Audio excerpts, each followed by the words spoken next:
तो का हो हमार करेजा लोग, का हाल बा। हम उम्मीद करतनी कि तू लोग ठीक हो बोलो। तो आज के वीडियो प्रिंस भाई के नाम से बा। तोहरो लोग इनके वीडियो बनी जे सबसे ज्यादा कमेंट करी और ये डेली कमेंट करेला भाई लोग, ओकरे हम वीडियो बनावे नी एक दिन रोक रोक के। तो सबके वीडियो बनी, वीडियो के देखो लो, मजा अभी बाकी बा। कि अरे बेटा ज्यादा गर्मी हो गई बा तोरा देहिया में, तो ई सबके गर्मी झाड़ेलन। कि अरे बेटा सुन, ज्यादा गर्मी हो गई बा तोरा देहिया में, तो ई सबके गर्मी झाड़ेलन। कब भूल के पंगा मत लिए थे हमरे प्रिंस भाई से, न तो ई घर में घुस के गोली मारेलन।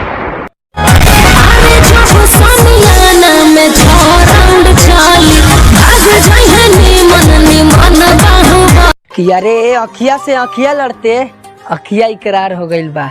कि अरे हमार भाभी अखिया से अखिया लड़ते अखिया इकरार हो गइल बा।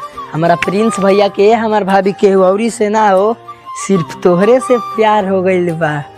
हमरे पका है तो हजिया बेकरार हो गइल कि तोहर ऐसन कजरा के धार ओही पता। हमार करेजा लोग वीडियो थोड़ा सा भी तोहरा लोग के अच्छा लगला तो लाइक कर लो मर्दवा। और सब के वीडियो बनी जे सबसे ज्यादा कमेंट करी। तो मिल जाए नेक्स्ट वीडियो में, ज्यादा वीडियो के शेयर कर लो। तब तक के लिए बाय।